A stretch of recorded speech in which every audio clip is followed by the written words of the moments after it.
सुगस जहां पर आज के दिन मार्केट ने पूरा अपना बुल रन खत्म कर दिया, मतलब bull run in the sense आज के ट्रेंड का गैप अप ओपनिंग आज के दिन थी। मार्केट बहुत बढ़िया दिख रहा था, लेकिन दिन के आखिर में जाकर के मार्केट पूरी तरह से ध्वस्त हो जाता। मतलब सीरियसली पूरा मार्केट आज गैप अप था, पूरी पोजीशन ऐसे चल रही थी, जाते जाते फुल क्रैश।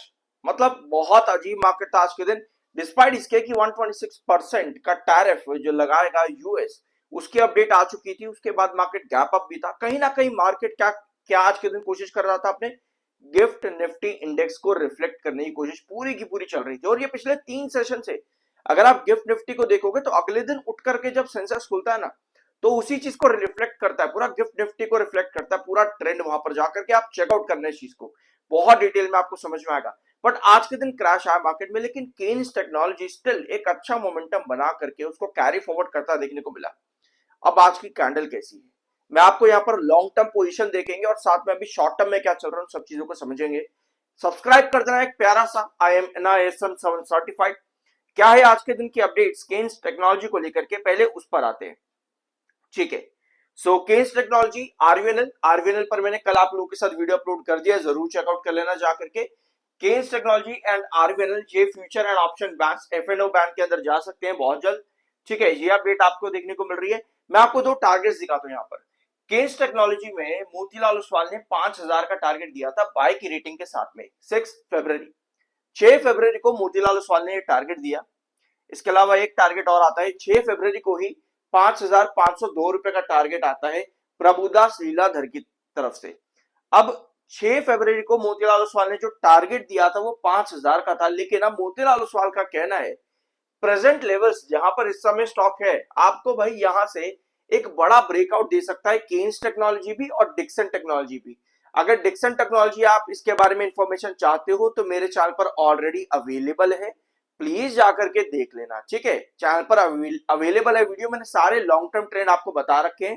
कंपनी का पूरा फंडामेंटल फाइनेंशियल डाटा सब आपको मिल जाएगा मेरे चैनल पर ही। ठीक है, अब मोतीलाल ओसवाल जो है वो केन्स टेक्नोलॉजी में कह रहे हैं 5,000 नहीं जाएगा।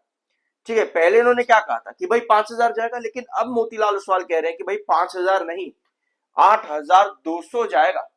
भैया 115% अपसाइड पोटेंशियल बाइंग की रेटिंग के साथ में मोतीलाल ओसवाल ने ये एक्सपेक्टेशंस कंपनी से रखी हुई है। रीजन क्या है, कोई भी मार्केट एक्सपर्ट्स ब्रोकरेज फर्म किसी भी कंपनी से कोई बड़े टारगेट्स देती है तो साथ में एक्सपेक्टेशन भी होती है। एक्सपेक्टेशन जैसे कंपनी का फाइनेंशियल ईयर डाटा कैसा आएगा, financial year 27, financial year 28, company क्या रिवेन्यू दे सकती है, क्या कंपनी का बिड्डा ग्रोथ होगा। अब मोतीलाल ओसवाल का यहाँ पर कहना है कि कंपनी का जो लोअर कॉस्ट है ना, ये कंपनी के सिग्निफिकेंट लॉन्ग टर्म ग्रोथ को बढ़ा सकती है।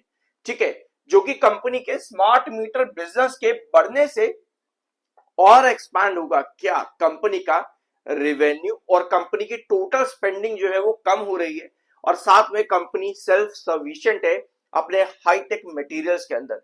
तो इतनी सारी चीजें देखते हुए केन्स टेक्नोलॉजी में 5,000 से उठ करके मोतीलाल ओसवाल आ चुके हैं सीधा 8,200 की तरफ। तो भैया टारगेट्स बड़े हैं, लेकिन मैंने अभी आपको क्या बताया कि मार्केट एक्सपर्ट्स के टारगेट्स डिसाइड होते हैं कि कंपनी आने वाले टाइम पर क्या परफॉर्म करेगी, और वो चीज आपको दिखती है कंपनी के क्वार्टरली रिजल्ट्स पर। जैसे कि दिसंबर क्वार्टर में कंपनी ने मात्र 21% का रिवेन्यू ग्रोथ दिया, जो कि पिछले क्वार्टर के कंपैरिजन में बहुत कम है। ये जो ग्रोथ परसेंटेज आप देख रहे हो 21%, ये एनुअल बेसिस पर कैलकुलेट होता है, यानी कि पिछले साल के कंपैरिजन में कंपनी का जो रिवेन्यू है वो कितना बड़ा। क्लियर है ना, ये बात आप मेरे चैनल पर कई बार सुन चुके हो, लेकिन ये आपको इंडिकेट करता है कि कंपनी शॉर्ट ट्रेंड के अंदर क्या काम करेगी और लॉन्ग टर्म के अंदर थ्रेड्स जो मैच होते हैं वो होते हैं कंपनी के इन सभी चार्ट्स को देखते हुए कि कंपनी कैसा परफॉर्म करती चली जा रही है। इन सबको देखते हुए स्टॉक में एक रेंज डिसाइड होती है कि हाँ, अभी अगर कोई स्टॉक मान लो 100 रुपए पर है, क्या वो 200 जा सकता है, वो डिसाइड होते हैं कंपनी के इस डाटा से, ये ग्रोथ से।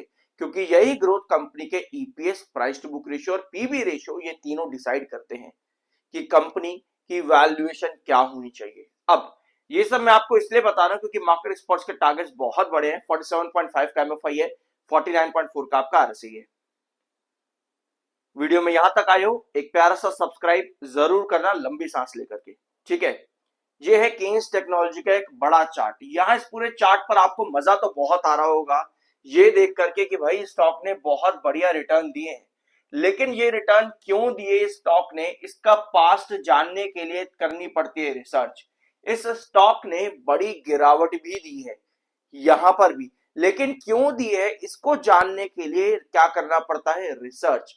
अब इस समय ये स्टॉक एक रेंज के अंदर काम कर रहा है जहां पर 3850 से लेकर के अराउंड 4200 के बीच का आपका कंसोलिडेशन जोन चल रहा है।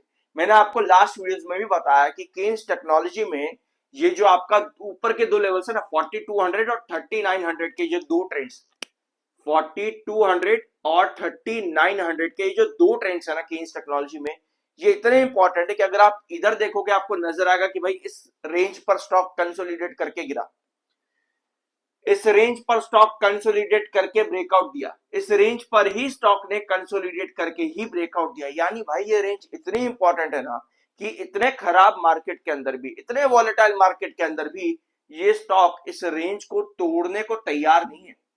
ये स्टॉक कह रहा है भाई इतनी आसानी से नहीं छोड़ूंगा इस रेंज को। आज भी शूटिंग स्टार दे करके ही क्लोज हुआ है। शूटिंग स्टार क्या बताती है आप लोगों को, शूटिंग स्टार बताती है कि भैया पहले तो मेरे पास सेलिंग बहुत ज्यादा आई है। ध्यान से सुनना इस चीज को, कोई भी कैंडल आपको हमेशा दो चीजें बताएंगी, बढ़ेगा या गिरेगा। अब आप कहोगे भाई ये तो हमें भी मालूम है, इतना बेवकूफ मत बना हमको। सुनो ध्यान से, कोई भी कैंडल आपको दो चीजें बताती है, गिरेगा या फिर बढ़ेगा। शूटिंग स्टार हो या फिर इस तरह की कैंडल जिसको हम कंसोलिडेटेड कैंडल कहते हैं, अगर आपके किसी इंपॉर्टेंट ट्रेंड जैसे कि बेस के पास बन रही है तो वो आपको बताती है कि भैया अगले सेशन में ना कंसोलिडेटेड कैंडल है, इसका मतलब ये है कि मैं ना फ्लैट ओपनिंग दूंगा। शूटिंग स्टार कैंडल है, ये भी आपको कहीं ना कहीं यही इंडिकेट करती है कि भाई मैं फ्लैट ओपनिंग दूंगा। फ्लैट ओपनिंग में जो आपका पहले का 1 से 2 घंटा होता है वहां पर ट्रेडर डिसाइड करते हैं कि वो स्टॉक को ऊपर लेके जाना चाहते हैं या गिराना चाहते हैं, और वो सब डिसाइड होता है न्यूज के बेस पर कि मार्केट में न्यूज क्या रिफ्लेक्ट हो रही है। अब फ्लैट ओपनिंग के साथ में मान लो आपके पास बायर एक्टिव होते हैं और न्यूज अच्छी चल रही है, तो स्टॉक क्या करता है, हमेशा ज्यादातर शूटिंग स्टार की कैंडल पर आपको एक बॉडी बना करके दे देता है इस तरीके की। ये पहले के 2 घंटे हो गए, मार्केट चलता चला जाता, चलता चला जाता, 4 घंटे हो गए, 3 घंटे हो गए, 5 घंटे हो गए। मार्केट की अगर बॉडी इसी तरह से रहती है तो ये शूटिंग स्टार के बाद इंडिकेट करता है एक बड़ी बॉडी का ब्रेकआउट। शूटिंग स्टार में आपको ब्रेकआउट मिलता है इस सिचुएशन के अंदर जब आपके पास फ्लैट ओपनिंग आती है, बायर इंडिकेट करते हैं, रिफ्लेक्ट करते हैं न्यूज को इन अ पॉजिटिव वे, तो शूटिंग स्टार पर आपको मिलता है नेक्स्ट ब्रेकआउट। ठीक है, दूसरा आपकी पोजीशन वही है इसके अगेंस्ट में कि ओपनिंग के अंदर फ्लैट ओपनिंग हो रही है, वहां पर सेलर रिफ्लेक्ट कर रहे हैं, पहले के 2 घंटे क्रूशियल होते हैं। ट्रेडर यहां पर आपको बताएंगे कि भाई अभी आपको एंट्री करनी है स्विंग ट्रेड में, यानी 10 दिन के लिए या लॉन्ग टर्म के अंदर या फिर नहीं करनी है चाहिए। अब ये जो आपका पूरा चार्ट है लॉन्ग टर्म का, ये जो आप पूरा लगभग पिछले 2.5 साल का जो आप यहाँ चार्ट देख रहे हो स्क्रीन पर, 1.5 साल का है। इस चार्ट पर आपको नजर आ रहा है कि स्टॉक ने बड़े ब्रेकआउट्स दिए, बड़े डाउन ट्रेंड्स, बड़े ब्रेकआउट्स और बड़े डाउन ट्रेंड्स। यहां पर 4200 और 3900 बहुत इंपॉर्टेंट जोन है। इस जोन से निकलते ही स्टॉक में बनता है ब्रेकआउट। 4200 से निकलने के बाद स्टॉक में ब्रेकआउट बनता है। 4200 पर जब जब ये रिजेक्शन दे रहा है इसका मतलब ये है कि भाई अभी तो ये स्टॉक ना इन तीन रेंज के बीच में ही चलने वाला है, अभी ये कोई बड़े ब्रेकआउट की तरफ नहीं जा रहा जब तक 42 को क्रॉस नहीं कर रहा है। एक बार 4200 को क्रॉस करेगा तब आप बड़े ब्रेकआउट की तरफ जाते हो, लेकिन जब तक इस रेंज के बीच में है मतलब ये है कि भाई अभी इंतजार चलेगा, अभी कंसोलिडेशन चलेगा, यहां कुछ भी पॉसिबल है। ठीक है, मतलब कंपनी में आपको कहां जाना पड़ेगा, वही चीज जो मैंने आपको वीडियो की शुरुआत में बताई, कंपनी के ग्रोथ पर कि कंपनी कैसा परफॉर्म कर सकती है। मार्केट एक्सपर्ट्स ने बड़े टारगेट तो दे दिए, लेकिन क्या ये टारगेट महीने 2 महीने में अचीवेबल है? नहीं। चार्ट्स क्या इंडिकेट करते हैं कि महीने नहीं बल्कि 8 महीने, साल भर तक के अंदर ये टारगेट्स अचीवेबल है। और ये टारगेट सभी डिपेंड करते हैं कंपनी पे एक्सपेक्टेशन क्या है और उन एक्सपेक्टेशंस पर कंपनी खड़ी उतरती है या नहीं।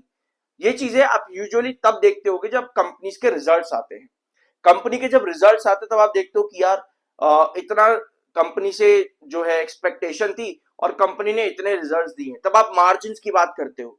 लेकिन तब करते हो जब कंपनी के रिजल्ट्स आ गए हैं, जब कंपनी के रिजल्ट्स आ गए, इन द सेंस कि आज कंपनी का रिजल्ट है तो आज कंपनी के रिजल्ट आ गए, तब आप उन सब चीजों के बारे में बात करते हो, क्योंकि वहां पर आपको लगता है कि रिजल्ट्स आते ही ब्रेकआउट मिलेगा या रिजल्ट आते ही गिरावट मिलेगी बड़ी। लेकिन ऐसा कुछ खास नहीं होता रिजल्ट्स के बाद में। ये लॉन्ग टर्म चार्ट की जब बात आती है तो एक कंपनी का ग्रोथ कैसा होगा, ये रिफ्लेक्शन इसके चार्ट्स पर आती है। और जब भी मार्केट एक्सपर्ट्स एक्सपेक्टेशंस की बात करते हैं रिजल्ट्स के पहले, इसका मतलब है कि कंपनी फाइनेंशियल ईयर आने वाले एक दो के अंदर क्या काम करने वाली है, उस पर डिपेंड करता है लॉन्ग टर्म चार्ट क्या रहेगा। आई होप कि वीडियो में आपको कुछ जानने को मिला होगा। एक प्यारा सा सब्सक्राइब जरूर करना। मिलता अगले वीडियो में।